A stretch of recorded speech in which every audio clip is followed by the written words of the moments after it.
One.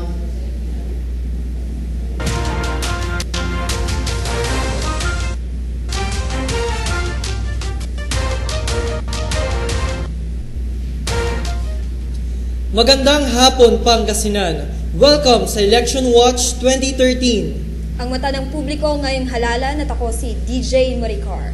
At ako si DJ Louie. We're from Capital Radio Pangasinan at kami ang inyong makakasama sa pagbabantay sa nagaganap na halalan. Oh, yes. Kumusta, partner? Okay naman ako. Ikaw, kumusta naman ang iyong pagboto dyan nasa inyong lugar? Nakaboto ako.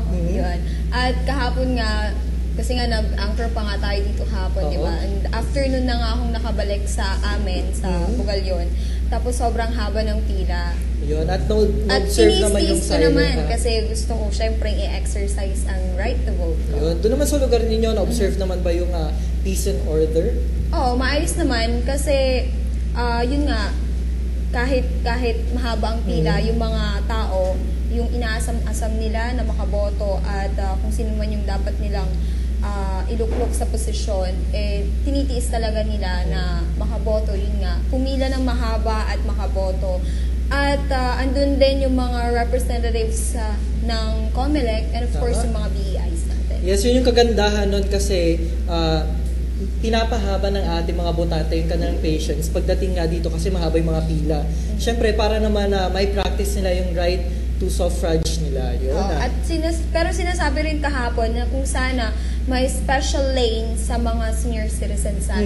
Ayan din yung problema actually kasi sa ibang lugar sa Manila, yung mga matatanda medyo nauhuli na nga sa pila at yung mga iba naman medyo nagrereklamo kasi nga hindi nila maintindihan kung bakit ito mga senior citizens kasi medyo late na sila dumating, yung pinapauna. Okay. Well, sa mga national news na balitaan natin na medyong maraming mga senior citizens natin at mga buntis ang hindi na tumuloy na bumoto kasi sobrang haba ng pila at siksikan sa bawat presinto. Right, at may napanood nga ako actually na video, sabi nung babae na in-interview actually, sabi niya, ayoko nang bumalik sa loob, ayokong mamatay. Yun sabi niya.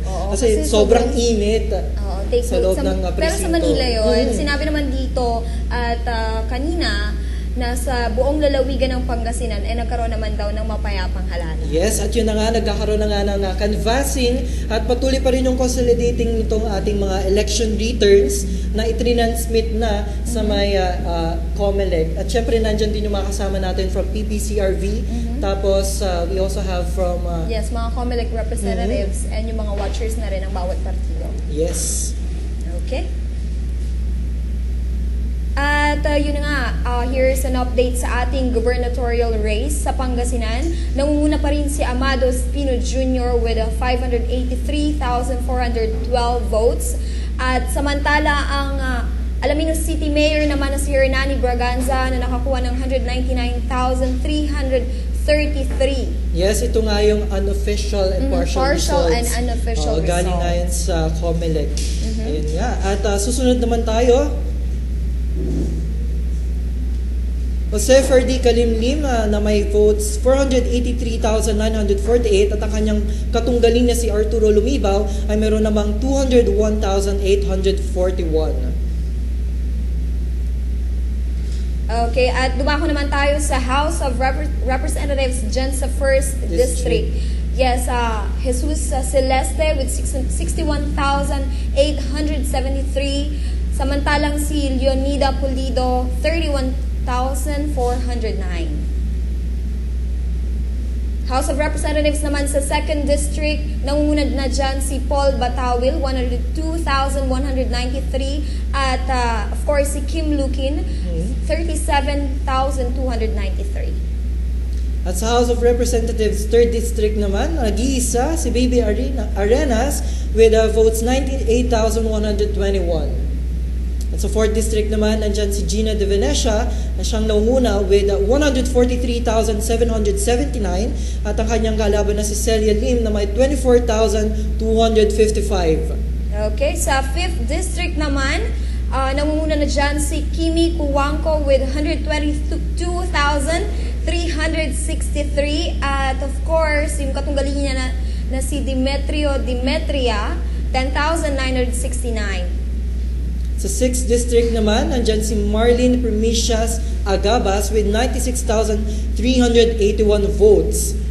Okay, at yun na nga partner, mayoralty race naman sa Agno, Jose Pajeta Jr., 5,447, at si Gualberto Sisa naman, 4,549 votes.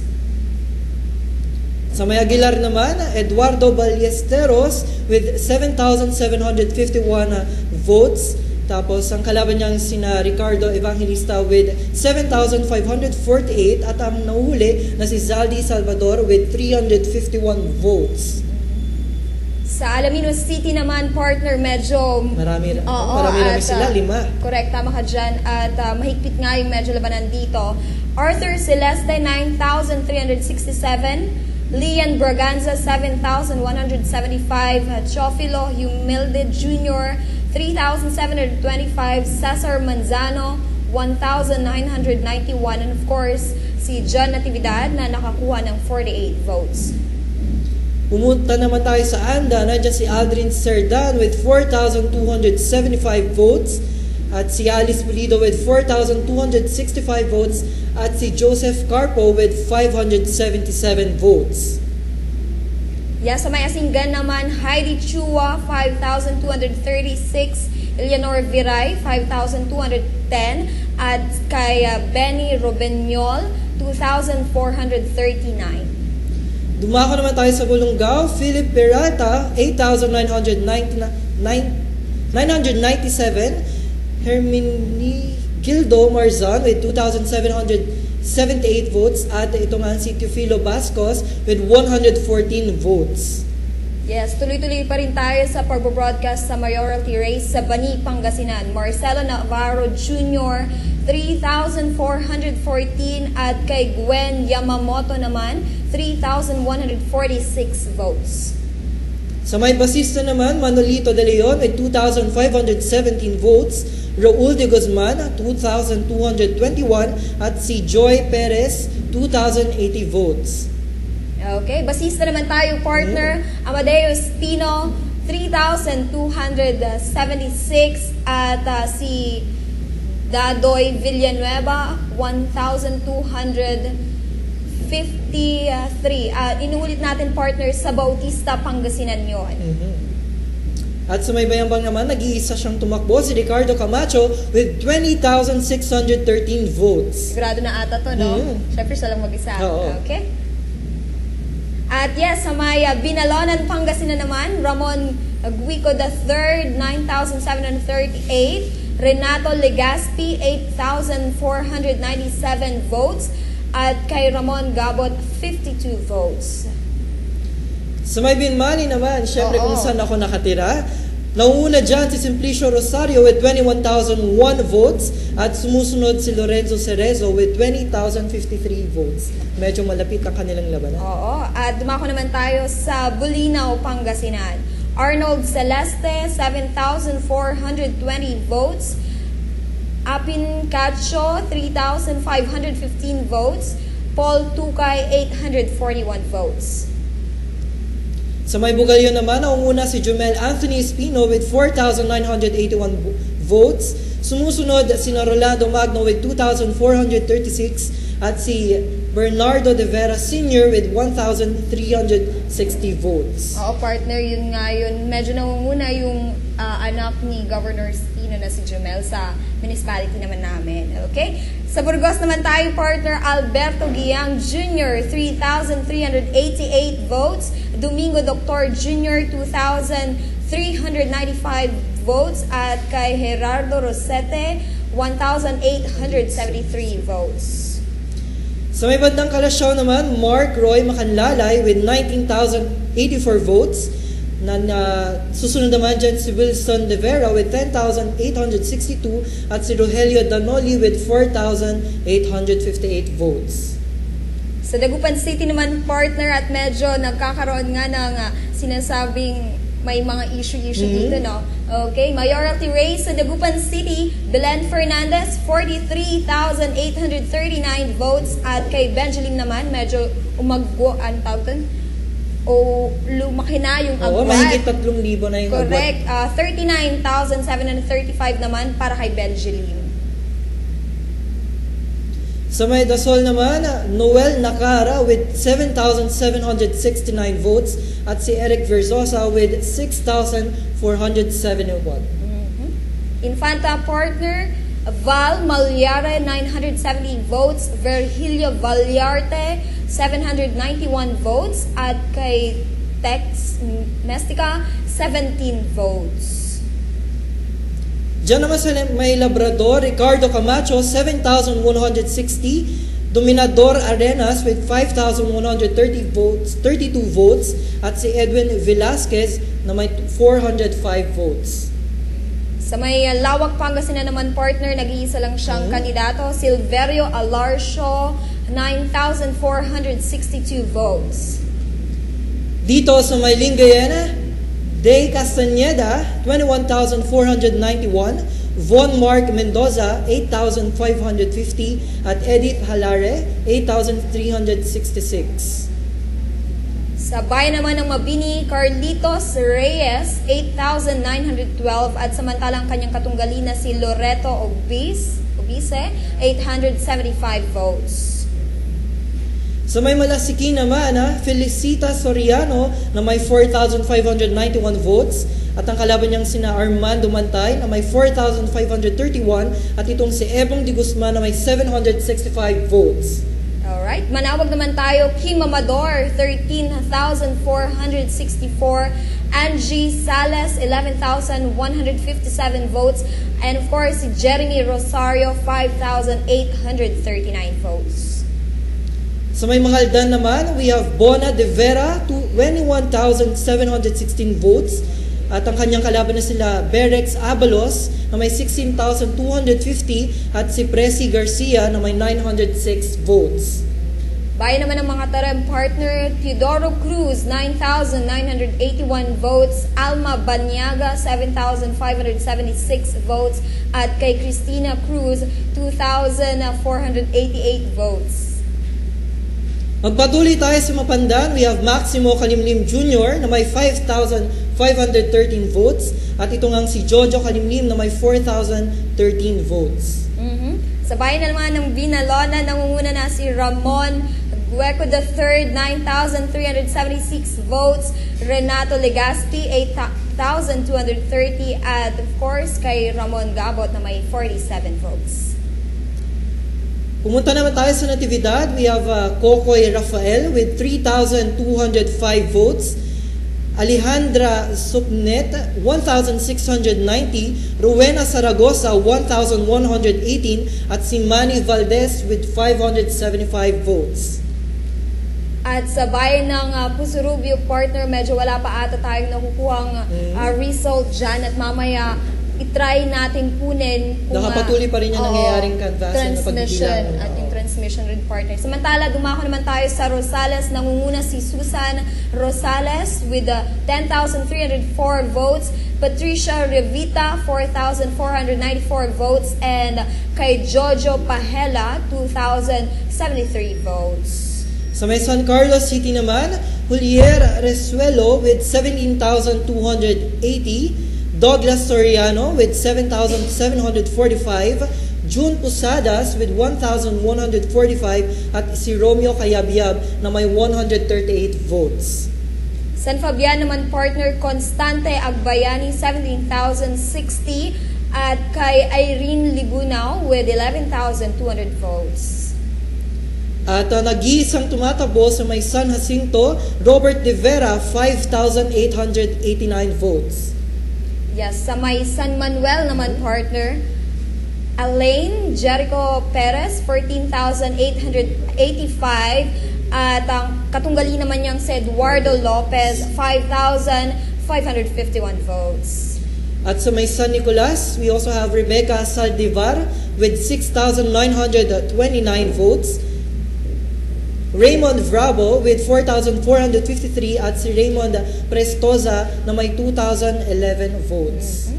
At sa San Quintin naman, Clark Cecil Chu, 16,410 votes. Romulo Antolin, 4,374 votes. At kay Juan Udan, 124 votes. Sa may Santa Barbara naman, we have Rinaldo Velasco na may 10,238 votes at si Carlito Zaplan na may 10,232 votes. So Medyo actually, maliit 6 lang yung votes six. na pagitan Oo sa nga dalawa. eh. Well, dumako naman tayo sa Santa Maria, Pangasinan. Chudoro Ramos, 4,002 votes. Choi Senes, 3,090 votes. At kay Moises Hortaleza, 1,460 votes. Santo Tomas, we have Dick Villar with 4,691 at nag-iisa siya sa kanyang posisyon. Correct. At sa season naman, Mina Joy Pangasinan, 8,157 votes. At siya lang yung tumatakbo dyan sa may season. Sa Sual naman, Roberto Arsinoe, 6,938. Samantalang si Remy Dulay Arquiza ay may nakatanggap ng 3,179 votes. Okay, Tayug naman tayo. Tyrone Agabas, 8,512 votes. Nelson Mapili, 3,870 votes.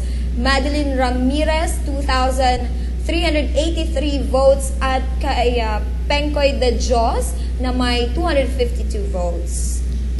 Dumako naman tayo sa Umingan with Eldred Tumbuko with 2,931 at nag-iisa rin siyang tumatakbo dyan. Correct. At sa may bandang Urbistondo, Pangasinan naman, partner Ernesto Balolong Jr., 2,020 votes. At ang kanyang katugali na si Marilyn Sison ay nakatanggap naman ng 1,503 votes. Sa may Urdaneta City, Amadeo Perez naman nakakuha ng 36,147 votes at nag-iisa rin siya. Oo, correct. At sa may bayan ng Villasis, Libradita Abrenica, 11,430 votes. At kay Isagani Rabe naman, 4,869 votes. Okay, yun na nga yung tally ng mayoralty at gubernatorial at vice gubernatorial Basically, race ito yung dito partial sa Pangasinan. and non-official results as of this time. Tama. Siyempre, Inulit nakalap natin. natin yan sa COMELEC at sa tulong na rin ng mga iba't ibang pangsangay. Correct, partner. At gaya nga ng sinasabi natin na partial and unofficial result pa yun. Okay, dumako naman tayo sa mga nanalo sa bawat partido. Unahin na natin dyan ng Liberal Party na dito lang yan sa Pangasinan, partner. Nagkaroon nga sila ng siyam na nanalo under the Liberal Party. NPC naman 36. Una nag-iisa. Independent, we have 4. Then we have isa sa PNP.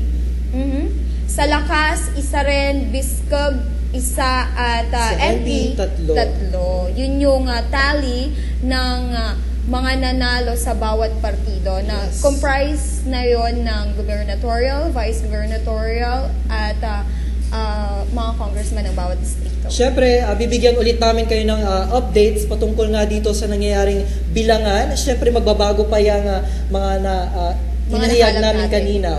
Correct. Since sinasabi nga natin na partial and unofficial pa yun at hindi pa natatali lahat. Well, hintayin natin hanggang sa proclamation. Yes. Okay? At magbasa tayo ng tweets mula sa ating mga kabalikat. We have Keith Venaventura, we are here to help each other, walk the mile, and bear the load. Yun. Magandang mensahe para sa ating lahat, no? Oo. Kasi kailangan nating magkaisa, kumbaga, lalo pat ang mga maluluklok na kandidato sa kanilang posisyon, sila yung mag-lead sa atin para sa ating kinabukasan. So, kailangan din natin silang tulungan. So basically, siguro, to inform na rin sa everyone na hindi lang kaya ng mga politicians natin na gumawa ng paraan para sa lalawigan, kundi nandito rin tayong mga mamamayan para tumulong sa mga nasa posisyon. Yes, kaya nga tayo ang naatasan na bumoto sa kanila upang magtulungan tayo at nang mapaunlad ang ating bayan. Correct. So we are here to help each other. Yes. Gaya nga ng sabi ni Keith Buenaventura. Okay. Susunod naman from Democratic Labor, Thank you. Please keep an eye out for policy release leading up to campaign for Election Watch 2013. Ayun. Siyempre may mga polisiya pa na pwede pang ma-implement dito nga sa Election Watch 2013. Right, partner. At umantabay lang sila sa atin sa election live coverage natin ng Election Watch 2030 dahil marami pa silang aabangan. At sa update ng election results. Yes, at susunod naman from Chicks Verlina Counties, honestly, I'm not happy with the partial result. Ano na lang mangyayari sa Pilipinas? Siguro nire-refer na lang ni Chicks dito yung national race, senatorial race din siguro. Kasi gaya nga ng mga anong tawag doon, ng mga lumalabas sa internet na medyo against sila sa mga ilang mga senatorial candidates na nakapasok ngayon partially sa top 12. Yun, syempre hindi naman ang tawag dito, yun nga, yung boses natin, yung boto natin, syempre counted yan. At hindi naman na lahat ng tao ay magkakapareho. May mga times na yun nga, nananalo yung gusto nating kandidato. May mga times din na natatalo sila. Pero syempre, accept na lang natin at yun nga, bilang isang Pilipino, pagmalaki na lang natin sila, tulungan natin sila ibangon yung Pilipinas. Okay, at yun na nga, partner. From Paragon? From Paragon naman, basahin mo na yan. Nagproklama na ng nanalo dito sa Dasol. Hay, lalong tumagal tuloy ang paghihintay namin. Ayun, nagproklama naman na ng good thing, partner, na medyo mabilis yung pagka-count dyan sa may Dasol, Pangasinan. At ngayong araw nga, prinoklama na kung sino ba ang nanalo dyan. For mayoralty race yun, tama ba? Tama. Okay. At maya-maya, antabayanan natin kung sino ba talaga ang totoong nanalo dyan sa may Dasol. Yes. Okay. At dumako naman tayo sa mensahe nitong si Mary Correa sa listahan ng top sa Senado. Drawing na lang ang pagbabago, himala na lang ang asahan ng mga Pilipino. Oo. Gaya nga ng sinabi natin kanina, partner, na yung mga ibang kababayan natin against, or hindi naman against, siguro hindi lang sila satisfied sa results.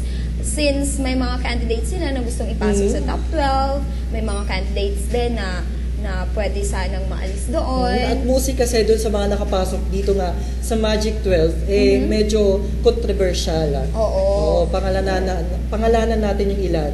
Huwag na. Okay. Kailangan natin pag-usapan, partner. Like for example, we have Nancy Binay, di ba?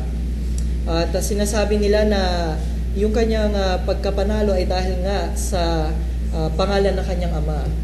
Yun. So, maraming mga komento, mga publiko pagdating dito. At nandun na rin itong nanguna na si Grace po. Sinasabi ng isang analyst na yun nga, nanalo siya, di dahil isa siyang may paninindigan din, no? Pati na rin dun sa pagdadala ng pangalan ng kanyang ama. Well, basically, sa point ko lang naman, si Grace naman kasi, pwede naman niyang, or karapat-dapat naman talaga siya kung titignan mo ang track record niya. Especially naging maganda yung performance niya sa MTRCB. Yun na nga yung pagiging chairman pa lang niya sa MTRCB, ayos na yun na pagbibasa ng tao sa kanyang track record. So, there's no more point na i-endorse na kailangan pa niyang dalhin ang pangalan ng tatay niya. Yes. Okay, well anyway, siguro kumukuha na rin siguro siya ng sympathy from people, hindi rin natin alam. Or siguro nagbibigay lang siya ng galang dun sa kanyang yumaong ama. Kasi nga, gusto niyang sundan yung legacy, kumbaga, di ba? At kung maalala nga natin na tumakbo bilang presidente itong si Fernando Poe. Yes. Okay? At yes, another tweet from Nico Suabi. Lamang 300,000 na boto si Herbert Bautista sa pagkamayora ng QC. Chang, umaasang mananalo pa rin, partial pa lang naman. Ang alam ko, partner, yung latest ata na pre-claim na si Herbert pala yun. Ang naiisip ko kasi si Isko at si Erap. Okay, well anyway, yun na nga, lamang na daw si Herbert Bautista ng 300,000. At hindi natin alam kung ilang porsyento na lang ang natitira. I'm sure 300,000 malayo na yung numero yun para mahabol pa, no? Correct. So I'm sure baka panalo na nga itong si Herbert Bautista dyan sa pagka-mayor sa QC. Tama. At pag-usapan naman natin dito sa Pangasinan, gubernatorial race partner Amado Espino at si Hernani Braganza na nag-expect nga si Pinoy ng congratulations instead na condolence daw from Hernani Braganza. Well, ang tawag doon, half na ng election results. Almost half. Oo, almost I half. mean, patapos na actually 68 or 70% na at mga election leaders nakapasok. lamang pa rin ng malaki itong si Governor Amado Espino Jr. Hindi ako nagkakamali, si Espino ay may 530,000 plus at samantalang itong si Hernani ay may 190,000 plus. So basically, meron pa siyang hahabuling mga 400,000 plus na votes. Hindi ko alam ang figures. Yun, so medyo malayo-layo rin, di ba? At sinasabi nga ng mga tao na medyo landslide na nga itong pagkapanalo nitong si And no doubt Espino. naman. At kung maalala na third term na ni Governor Espino, just kung mananalo siya this coming election. Yes. At susunod naman ang... Yun, di pa tapos ayun, partner. Yun, babalikan natin. Di pa tapos ang bilangan dito sa Pangasinan, partner. At gaya nga ng sabi mo kanina, 68% pa lang ng election results ang natatransmit dyan sa COMELEC. Wait, actually, may nasabi nga Ano itong yun? si una secretary na si Berto Gauquillo, na sabi niya, bakit daw mabagal yung transmission sa o yung proseso sa Pangasinan? Kasi nga, iniisip na nila na malaki daw ang nakuwang survey ng mga una candidates dito sa Regions 1, 3 at 9. So nagtataka sila kung bakit mabagal. At kailangan daw mag-secure ng explanation itong COMELEC kung bakit nga mabagal ang proseso dito ng pagbibilang sa Pangasinan. Oh, okay, alright. Kine-question nila actually. Antabayanan natin yun, partner, kung ano ba ang latest na update dyan since sinasabi nga na medyo mabagal ang transmission ng election results from Pangasinan. Okay? Mga kababayan, pwede rin kayo mag-tweet sa amin using the hashtag ElectionWatch2013 at sabihin niyo mga insight niyo tungkol sa nangyaring halalan. Siyempre, huwag niyong kalimutan yung hashtag. Okay, at pwede rin kayong mag-post sa aming Facebook page. Punta lang sa www.facebook.com/talktvg at pwede rin kayong mag-post ng pictures and of course upload ng videos in connection to the elections. O kaya naman ay i-text kami sa numero 0922803439 o pwede rin kaming tawagan sa 516-5041. Samantala, kagabi ay may biglang kumalat na balita na isinugod sa ospital si Dagupan City Mayor Benjamin Lim dahil sa stroke.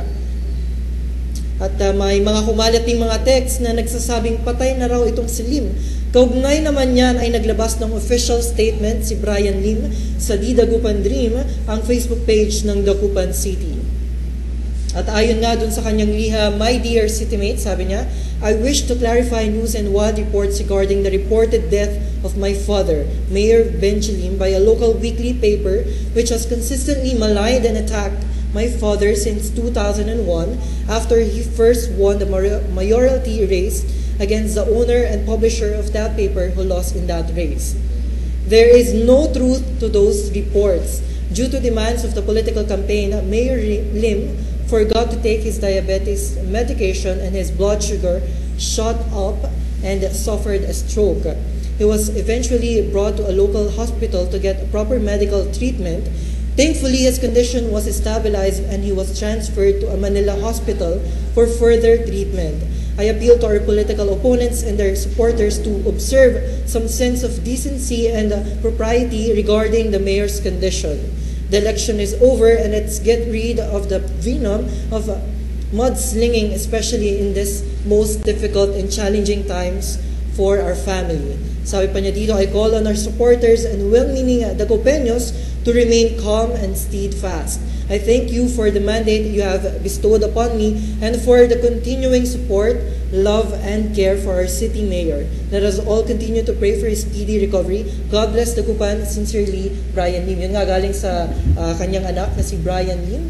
Oo. Itong liham na ito, nagsasabi nga ang kanyang ama ay hindi pa patay. At personally, naka-receive din ako ng text from someone na sinasabi ngang patay na itong si Benjamin. Pero gaya nga ng statement ng kanyang anak na hindi pa nga patay itong kanyang ama na si Mayor Benjamin. At hindi sinasabi na dahil sa election result kasi nakalimutan niya na mag-take ng kanyang diabetes medication, ng kanyang medication.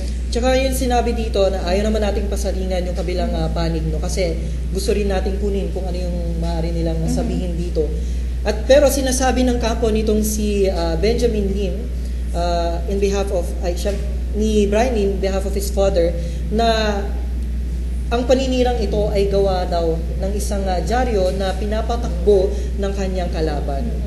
Okay, well, yun na nga partner at least totoo or sinasabi si Brian Lee kinumpirma ni Brian mismo Lee ang na umapela at sumulat ng liham na yan para nang sa ganon malaman ng ipakita publiko at malaman ng publiko na hindi pa nga patay ang kanyang ama, si dating Mayor Benjamin Lim. At tama rin yung sinabi niya na dapat paigtingin yung decency, yung pagkakaroon ng paggalang dun sa isang tao dahil wala naman siyang ginagawa actually, no? Tumatakbo lang siya ng marangal bilang isang mayor sa Dagupan City at gusto rin niyang gawin yung kanyang tungkulin bilang isang public servant pero kaya walang karapatan ang publiko para mahusga at syempre yun nga siraan itong si Benjamin. At yun na nga partner. At narito ang kapapasok na balita. Provincial canvassers proclaimed Danny Uy and Clemente Arboleda as board members of the 5th District. Ayun, nagproklama na ng Congressman Jen sa 5th District. At congratulations kay Danny Uy, Congressman Danny Uy and Clemente Arboleda. Board member pala ng 5th District, partner. Yes. Okay, yun na nga.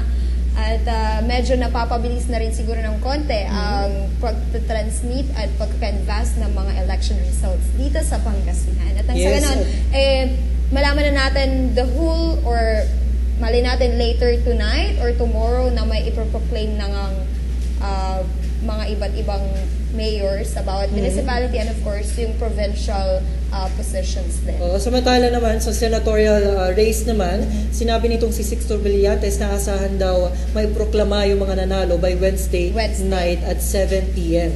Wednesday, bukas na yun, di ba? Oo. Okay, walang kabayanan natin yun. At medyo kanina nga, nung nanonood ako, medyo mabilis nga yung transmission ng bawat Pero nitong bandang hapon, medyo bumagal. At mayroon actually nag-switch yung mga numbers pagdating dyan sa senatorial race. At yun nga, nananatili pa rin sa number 1 itong si Grace po. Kasunod si Ligardo partner. At last na may check, third na si Alan Peter Cayetano, na dating number 3 naman si Jesus Codero, ngayon number 4. At sinusundan naman ni Jesus Codero, pang-5 si Pinay. Correct. Samantala, hindi pa raw tapos ang bilangan sa SWAL dahil dyan bukas na itutuloy ang bilangan dahil sa sirang PCOS machines. Yun din yung actually problema ng ating mga BEIO inspectors kahapon lamang, kagabi actually. Kaya hindi magawa yung transmission agad-agad. At meron pa ngang ilan sa mga bayan natin siguro sa Manila, na nagpapadala, actually sila, gusto nilang ipadala yung kanilang mga sarili dun mismo sa canvassing area kasi nga itong mga PCOS machines ay hindi gumagana kaya hindi nila mai-transmit yung mga election returns. Okay, so gaya nga ng mga naulat natin kahapon, yesterday morning, na nagkaroon ng malawakang pagkasira yung mga PCOS machines natin at in-expect na madidelay nga yung pagtatransmit at pagkakast ng mga votes. At yun na nga, sinasabi dito na bukas pa raw itutuloy yung bilangan dyan sa SWAL Pangasinan dahil sa sirang PCOS machine. Sana lang na na-secure ng maigi yung mga votes ng bawat botante. Yes, at dagdag pa ng isang technician from Comelec na ito ngang mga PCOS machines ay unpredictable, ika nga niya. Kasi nga may mga times na maaari siyang gumana dun sa testing at sealing, pero dun pagdating sa aktual na halalan o botohan, nagkaka-aberya. Correct. Mga technician mismo from Comelec ang nagsasabi na unpredictable nga yung machine. Nung testing and sealing, okay. Pero nung mismong botohan na, nagkakaroon problema. Okay. And another update, lone candidate Marlene Promesias Agabas has just been proclaimed as a 5th Congressional District Representative or 6th Congressional District Representative by the Provincial Board of Canvassers. Ayun, tuloy-tuloy na nga ang pagpaproclaim ng mga board member, or yun, Congressional District naman. Sa 6th District, si Marlene Promesias Agabas. Yes, congratulations sa inyo sa pagkakapanalo bilang Congressional District Representative by the Provincial Board of Canvassers. Yan, 6. Yeah. Ayun, kanina 5th District, tama ba? Ngayon 6th District naman. Ayun, syempre alaman din natin yung iba pang updates patungkol dyan maya-maya lamang at maraming pumapasok na balita sa atin. Oo, tama ka dyan, partner. Well, yung sa vice gubernatorial race, mahigpit rin ang laban, partner, between Kalimlim at kay Arturo Lumibaw. Pero diba? At nanguna itong si Kalimlim. Kalimlim diba? na nasa Team Spino nga at inaasahan or inaantay pa yung mga ibang election returns or election results since almost half yung nabibilang pa lang na votes. Titingnan natin kung magkakaroon pa ba ng pag-switch dun sa dalawa o ano. Okay? Inumpisahan na rin ang canvassing of votes sa Alaminos City with the Provincial Board of Canvassers at City Board of Canvassers. Oo, at nakita natin dyan kanina na 5 ang lumalaban bilang alkalde ng Alaminos City. At nangunguna na dyan, kanina flash natin na nangunguna doon si Celeste. Yes. Okay. At yun na nga, partner, mga iba pang updates ka bang nasagap dyan? Ayun. Siguro maya-maya na lang natin na pag-usapan yan at I'm sure nag-iinit ang ating mga balitaktakan sa araw na ito. Ayan. Samantala, ito muna ang ilang maapaalala.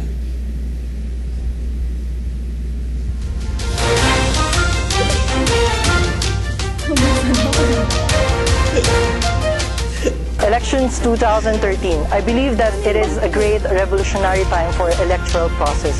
Proseso dahil kailangan paigtingin ang talas ng talino ng ating mga botante at ng karunungan ng ating mga kandidato. At proseso dahil hindi magiging madali ang lahat, pero mapagtatagumpayan kung iisa ang boses nating lahat. Ang eleksyon 2013 para sa akin ay isang oportunidad ng mga Pilipino para baguhin ang mga pangit na senaryo dito sa Pilipinas. Ito yung magiging kapangyarihan ng lahat para piliin ang mga tamang tao na mamumuno sa gobyerno at mamumuno sa buong bansa at sa lahat ng Pilipino. Isang malaking hakbang para sa mga Pilipino para sa pagbabago. Ang halalan 2013 ay isang araw ng responsibilidad, hindi lang para sa ating mga botante, kundi na rin pati sa mga kandidato na nais mahalal ngayong taon. Hindi lang nagtatapos sa pagboto, kundi binubuo or bubuo rin ang paninigurado at pagbabantay sa iyong boto. Ang araw na magagamit natin ang ating karapatan sapagkat tayo mamimili ng tama at mabuting mamumuno sa atin. Nakakasiguro ako na ito yung magiging hudyat ng matagal na nating inaasam na pagbabago sa ating bayan. Ito ang Halalan 2013. Makinig at makialam, makibahagi sa eleksyon 2013.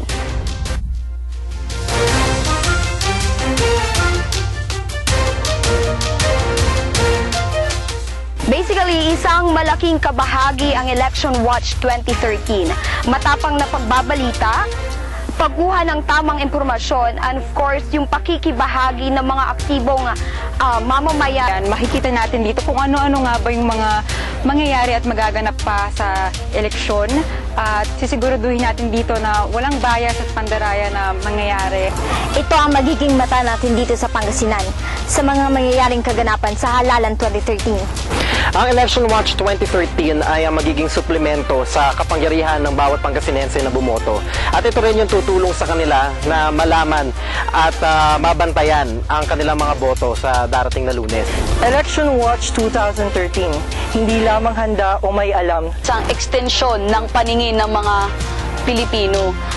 Extension kasi layunin nitong ipaabot sa mga mamamayan at manonood na kung ano talaga ang mga nangyayari tuwing eleksyon. Ito yung magbibigay sa kanila ng updates at ng lahat ng impormasyon na kanilang kinakailangan sa eleksyon. Para sa inaasam-asam na pagbabago. Samahan niyo kami at ng buong Talk TV Global Sa pagbabantay sa darating Ting na halalan. Makiisa sa Election Watch 2013.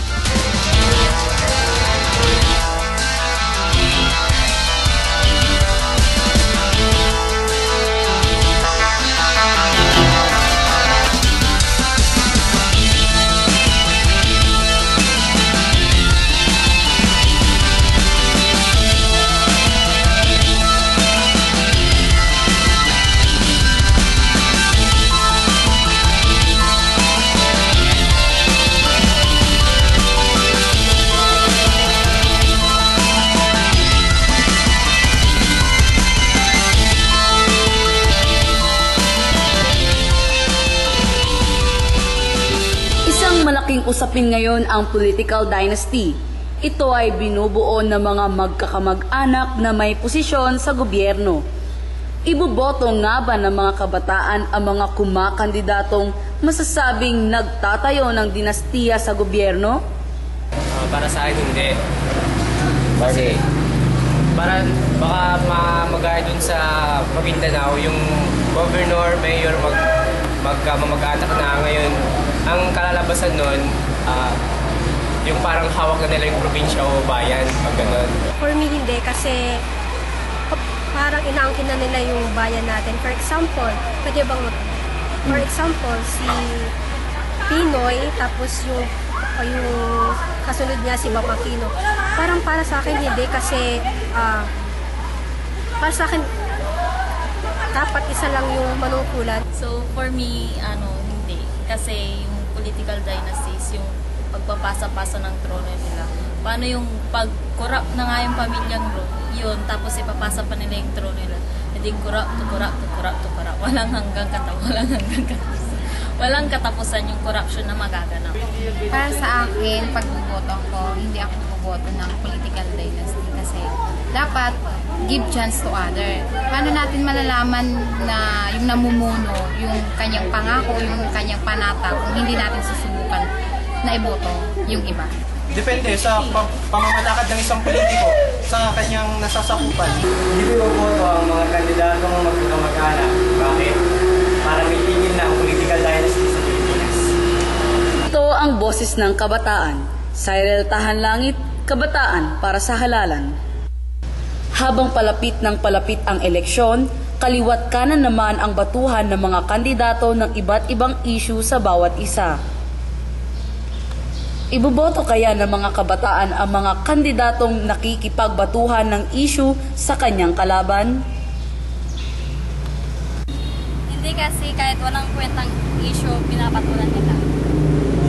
Oo, dahil kaya niya ipaglaban yung mga prinsipyo niya at dahil kaya niya kami ipaglaban ng constituents. Oo, ibuboto ko sila dahil kaya nilang ipaglaban yung mga sinasabi nila, tapos doon mo na rin makikita kung deserving silang makipaglaban sa politika at kaya nila tayong paglaban maging mga kabataan. Kasi po, malalaman po natin kung ano yung gusto nilang gawin sa bayan. Paano po yung mga nagagawa nila sa bayan, malalaman po natin kung sila ay nangungura ko doon. Parang pinakita niya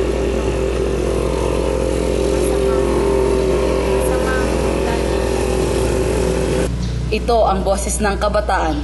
Cyril Tahanlangit, Kabataan para sa Halalan.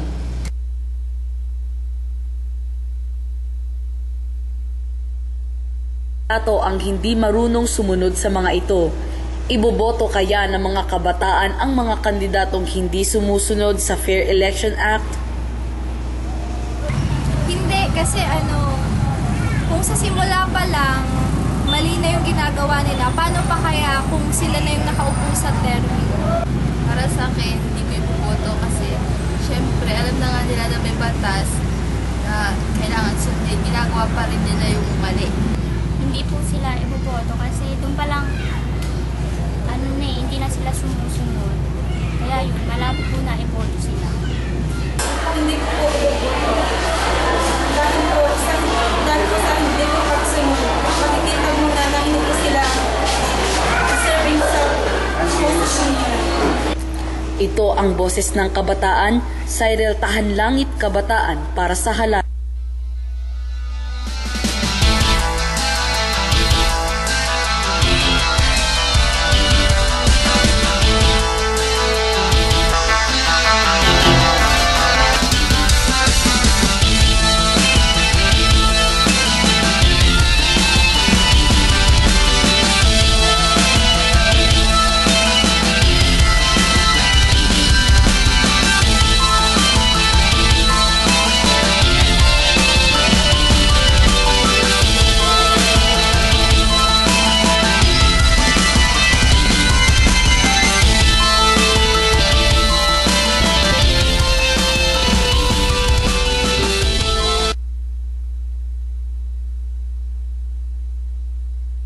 Sync count optical scan o PCOS machine.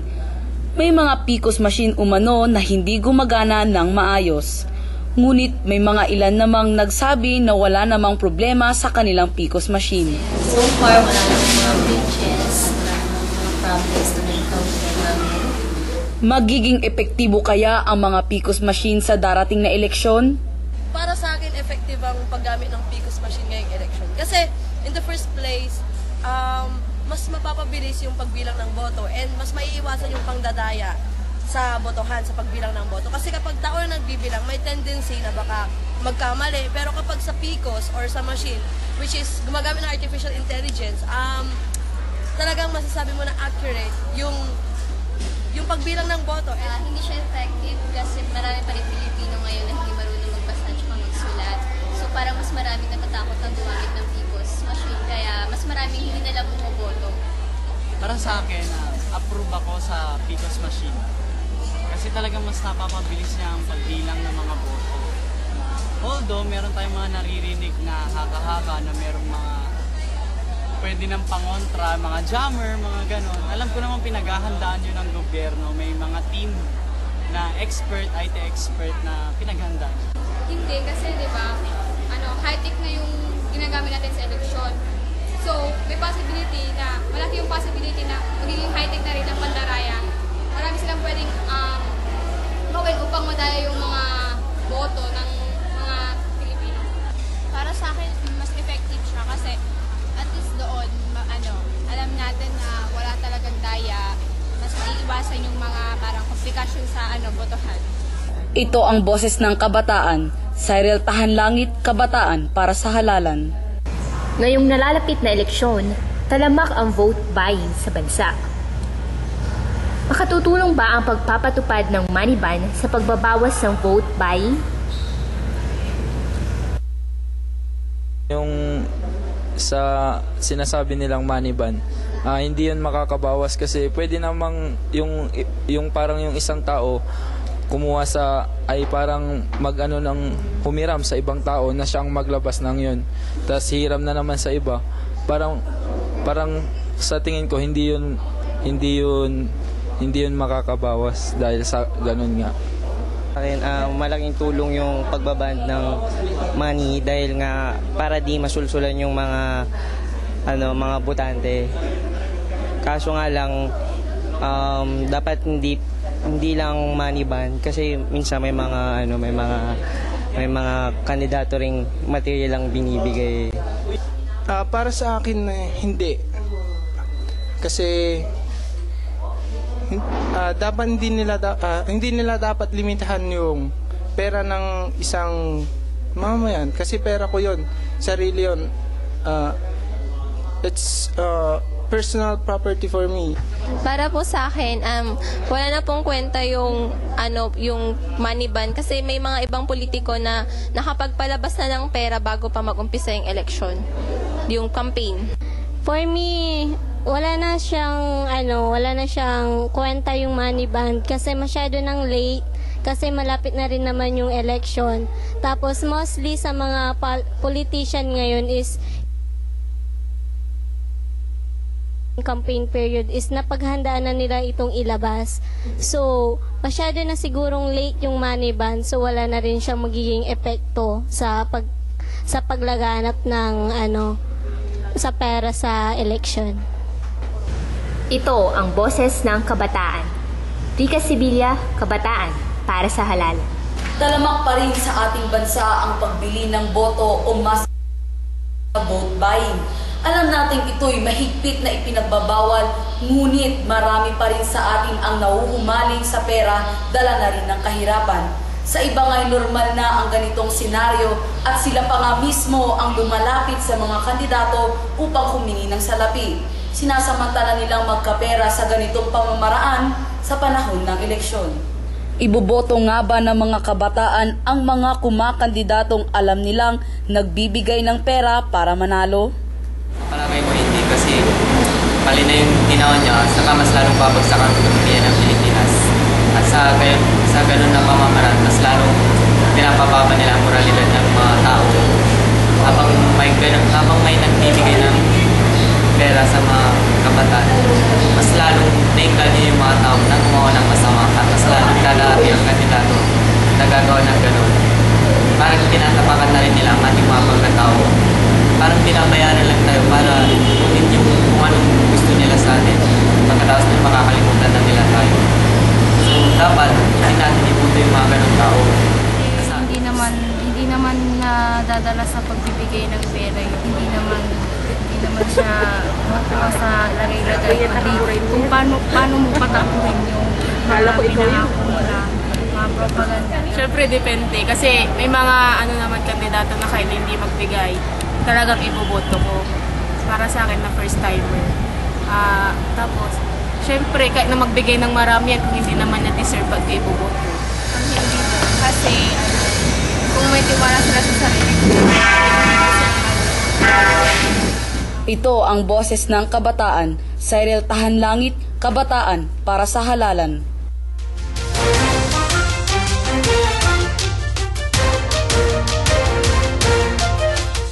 Elections 2013, I believe that it is a great revolutionary time for electoral process.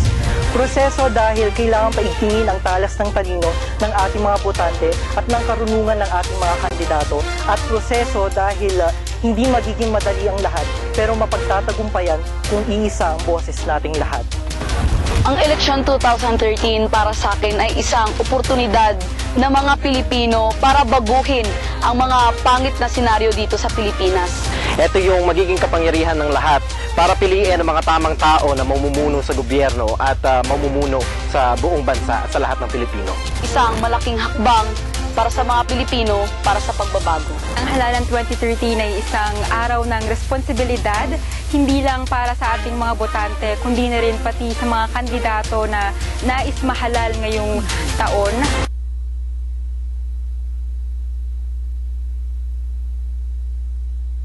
Ang paninigurado at pagbabantay sa iyong boto.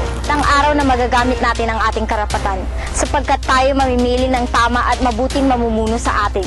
Nakakasiguro ako na ito yung magiging hudyat ng matagal na nating inaasam na pagbabago sa ating bayan. Ito ang Halalan 2013. Makinig at makialam, makibahagi sa eleksyon 2013.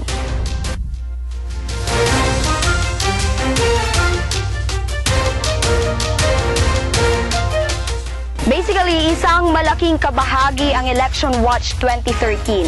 Matapang na pagbabalita, pagkuha ng tamang impormasyon, and of course, yung pakikibahagi ng mga aktibong mamamayan. Makikita natin dito kung ano-ano nga ba yung mga mangyayari at magaganap pa sa eleksyon. At sisiguraduhin natin dito na walang bias at pandaraya na mangyayari. Ito ang magiging mata natin dito sa Pangasinan sa mga mangyayaring kaganapan sa Halalan 2013. Ang Election Watch 2013 ay magiging suplemento sa kapangyarihan ng bawat Pangasinense na bumoto. At ito rin yung tutulong sa kanila na malaman at mabantayan ang kanilang mga boto sa darating na Lunes. Election Watch 2013, hindi lamang handa o may alam. Isang ekstensyon ng paningin ng mga Pilipino.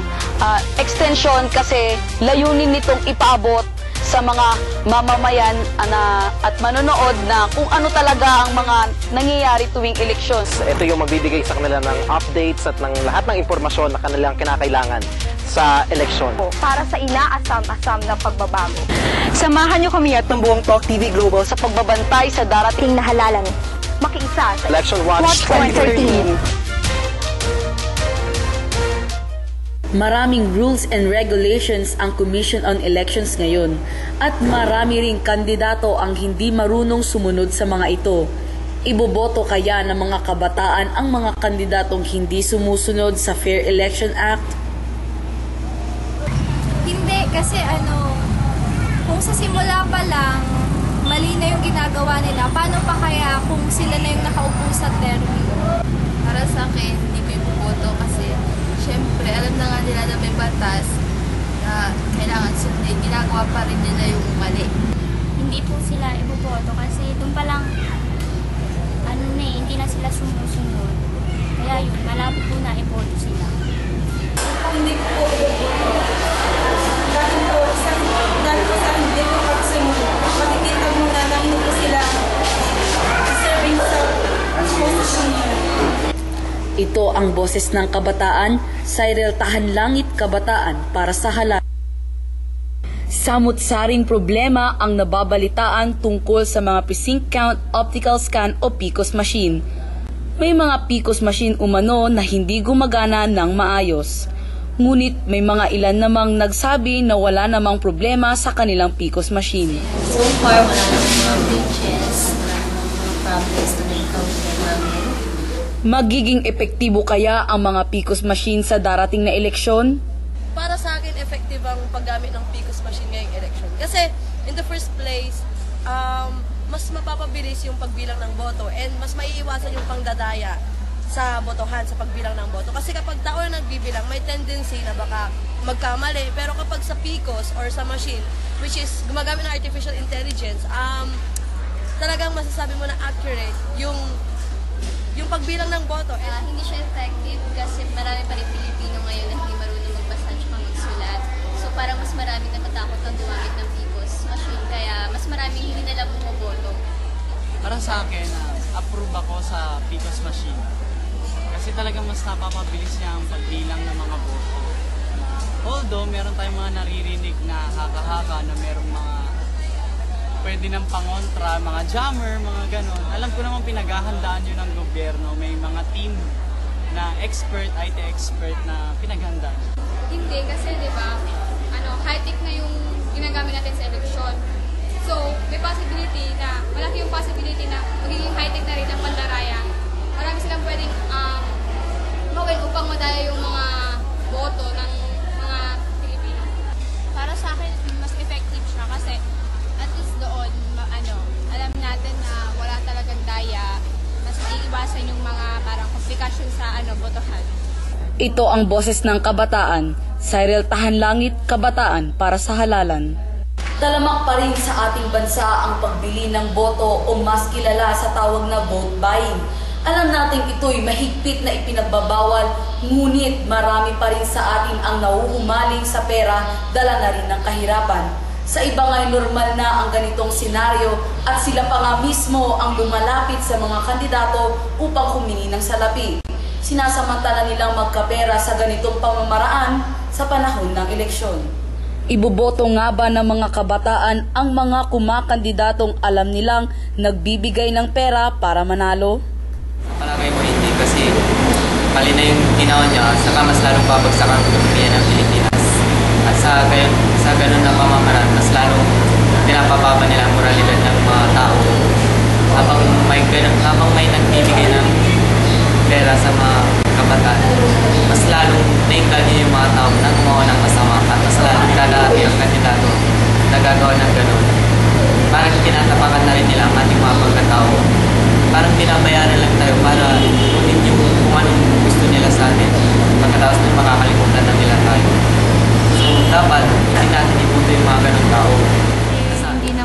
Hindi naman nadadala sa pagbibigay ng pera. Hindi naman siya makuha sa lagay-lagay. Kung paano mo patakuhin yung mga pinangako mo na mga propaganda. Siyempre, depende. Kasi may mga kandidato na kahit hindi magbigay, talagang iboboto ko. Para sa akin na first timer. Tapos, siyempre, kahit na magbigay ng marami yan, kung hindi naman niya deserve, ba't ka iboboto? Hindi mo. Kasi, kung may tiwala sila sa sarili ko, Ito ang boses ng kabataan, Cyril Tahanlangit, Kabataan para sa Halalan.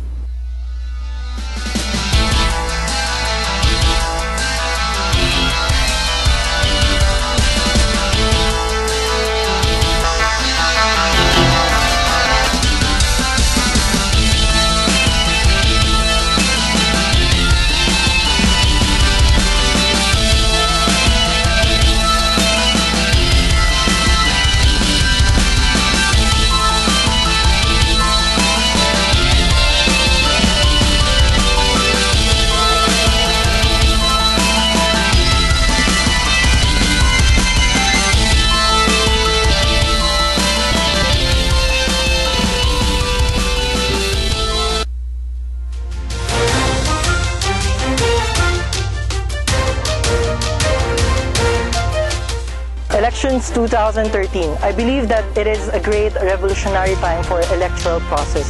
Proseso dahil kailangan paigtingin ang talas ng talino ng ating mga botante at ng karunungan ng ating mga kandidato.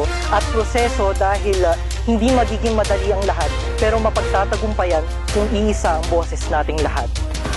Ang eleksyon 2013 para sa akin ay isang oportunidad ng mga Pilipino para baguhin ang mga pangit na senaryo dito sa Pilipinas. Ito yung magiging kapangyarihan ng lahat para piliin ang mga tamang tao na mamumuno sa gobyerno at mamumuno sa buong bansa at sa lahat ng Pilipino. Isang malaking hakbang para sa mga Pilipino, para sa pagbabago. Ang Halalan 2013 ay isang araw ng responsibilidad, hindi lang para sa ating mga botante, kundi na rin pati sa mga kandidato na nais mahalal ngayong taon.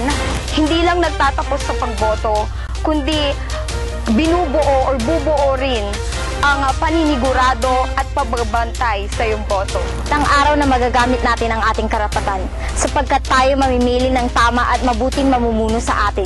Nakakasiguro ako na ito yung magiging hudyat ng matagal na nating inaasam na pagbabago sa ating bayan.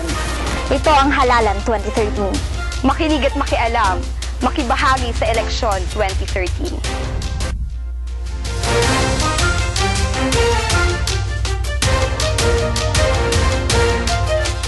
Basically, isang malaking kabahagi ang Election Watch 2013. Matapang na pagbabalita, pagkuha ng tamang impormasyon, and of course, yung pakikibahagi ng mga aktibong mamamayan. Makikita natin dito kung ano-ano nga ba yung mga mangyayari at magaganap pa sa eleksyon. At sisiguraduhin natin dito na walang bias at pandaraya na mangyayari. Ito ang magiging mata natin dito sa Pangasinan sa mga mangyayaring kaganapan sa Halalan 2013.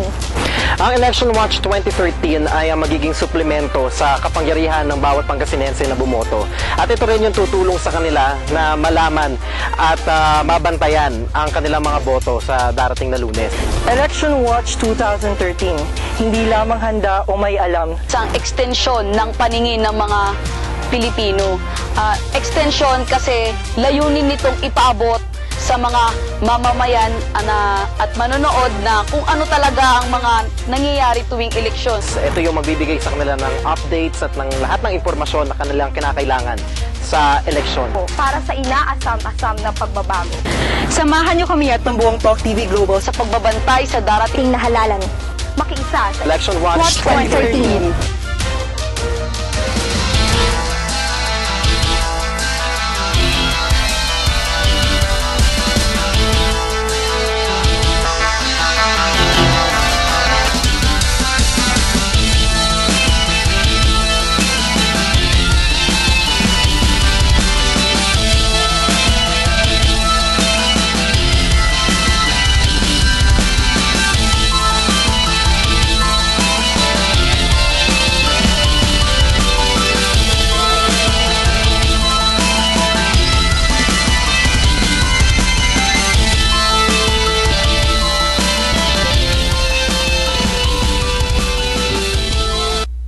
Isang malaking usapin ngayon ang political dynasty. Ito ay binubuo ng mga magkakamag-anak na may posisyon sa gobyerno. Iboboto nga ba ng mga kabataan ang mga kumakandidatong masasabing nagtatayo ng dinastiya sa gobyerno? Para sa akin, hindi. Kasi, para magaya dun sa Maguindanao, yung governor, mayor, magkamamag-anak na ngayon. Ang kalalabasan nun, sino may sa akin? Parang hawak na nila yung probinsya o bayan. For me, hindi. Kasi parang inaangkin na nila yung bayan natin. For example, pwede bang si Pinoy, tapos yung Sino bang nanghiram sa amin? Parang para sa akin hindi kasi para sa akin dapat isa lang yung manukulat. So for me, hindi. Kasi yung political J.R. Padilla. pagpapasa-pasa ng trono nila. No. Ano yung pag-corrupt na nga yung pamilyang yun, tapos ipapasa pa nila yung trono nila. Hindi corrupt. Walang hanggang walang katapusan yung corruption na magaganap. Para sa akin, pag bumoto ko, hindi ako bumoto ng political dynasty kasi dapat give chance to other. Paano natin malalaman na yung namumuno, yung kanyang pangako, yung kanyang panataw, hindi natin susubukan na iboto yung iba? Depende sa pamamalakad ng isang politiko sa kanyang nasasakupan. Hindi ko boto ang mga kandidato ng magkakamag-anak. Bakit? Para may tigil na ang political dynasty sa Pilipinas. Ito ang boses ng kabataan. Cyril Tahanlangit, Kabataan para sa Halalan. Maraming salamat muli sa inyong lahat. Salamat po muli. Yes, I still talking about the video.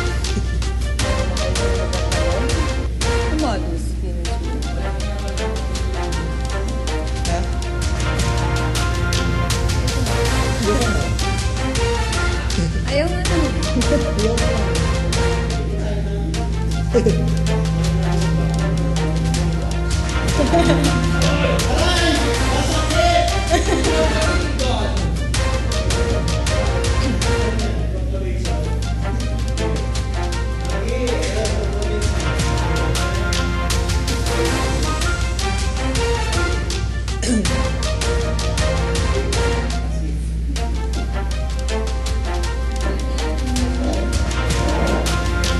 Uy! 40-40 sa kama. With Mariana Garcia Fernandez. Glenn Maria Fernandez.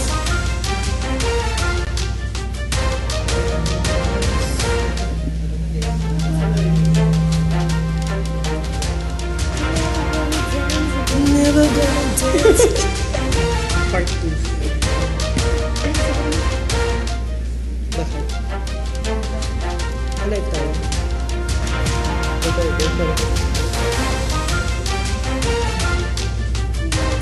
Pwede ka mag-post sa aming Facebook page. Punta lang sa www.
At nagbabalik ang Election Watch 2013, ang mata ng publiko ngayong halalan.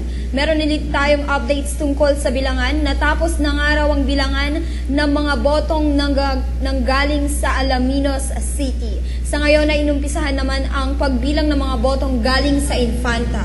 Yes, at I'm sure tuloy-tuloy na nga itong pagbibilang dyan at maaari na nga makadagdag yon sa mga election returns na nakapasok dun sa command center. At gaya nga nang nasabi, natapos na ang bilangan, so expected na ang susunod na dyan ay proclamation na ng panalo. Yes, at sa ibang banda, mukhang naghihirang na nga itong si Maro Espino Jr. sa kanyang pagkapanalo bilang gobernador ng lalawigang Pangasinan. At meron na nga siyang mensahe na ipinost sa kanyang Facebook page. At aniya, maraming salamat pong muli sa inyo, aking mga minamahal na kababayan, sa inyong pagmamahal, suporta at patuloy na pagtitiwala sa akin at sa Team Espino.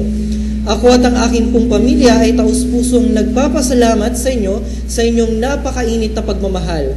Makakaasa po kayong tutumbasan ito ng inyong gobernador ng ibayang trabaho at paglilingkod bayan. Salamat po muli, mahal ko po kayo. Ayan. Okay, yun ang partner. At sinasabi nga na half or almost half na ng nasabing mga election returns or election results ang na-count ng at sinasabing malaki na ang lamang ni Governor Amado Espino sa kanyang kalaban na si Hernani Braganza. Oo nga, napakalaking agwat nga itong bilang ng boto compared to Hernani Braganza. Oo, na 190,000 plus compared to 530,000 plus. Oo, napakalaking bilang talaga nun. Kaya naman naghihirang itong si Amado Espino. Oo. At sa isang banda naman, naghihirang din naman itong si Belen Fernandez at nakikita sa larawan na dyan sa ating screen. Parang nagkakaroon na nga ng proclamation itong si Belen Fernandez dyan sa Dagupan City. Ang last update kanina nga dyan na siya na nga yung lumamang between sa mayoralty race nila ni Mayor Benjamin Lee. With 3,000 votes na gap. Yun. Okay. At yun na nga, partner. Yun at yan, ang latest tungkol sa bilangan ngayong halalan. Manatiling nakatutok sa Talk TV Global para sa iba pang mga updates. Just log on to www.talktvglobal.com and click Election Watch 2013. Yes, and continue tweeting your insights using the hashtag Election Watch 2013. Okay, at pwede rin kayong mag-post sa aming Facebook page, partner. Punta lang sa www.facebook.com/talktvg and you can post your pictures and upload videos in connection to the elections. And of course, patuloy tayo bukas or magko-continue tayo sa Capital Radio Pangasinan. Na kung saan doon naman talaga tayo. Well, you can post also your comments, suggestions, and mga song requests sa Capital Radio Pangasinan. Just search as Capital Radio-Pangasinan. Follow us on Twitter at Capital Radio 1 or call or text us at 0905-631-2215. Yes, samantala kung mayroon pa rin kayong gustong isang guni sa amin patungkol nga dito sa nangyaring halalan, text lang ang Pangasinan Election Watch sa 0922-803-4339 o pwede rin kayong tumawag sa 516-5041. Maraming salamat sa inyong pagsama sa aming pagbabantay. Ako, si DJ Louie. Ako naman si DJ Maricar at ito ang Election Watch 2013, ang mata ng publiko ngayong halalan.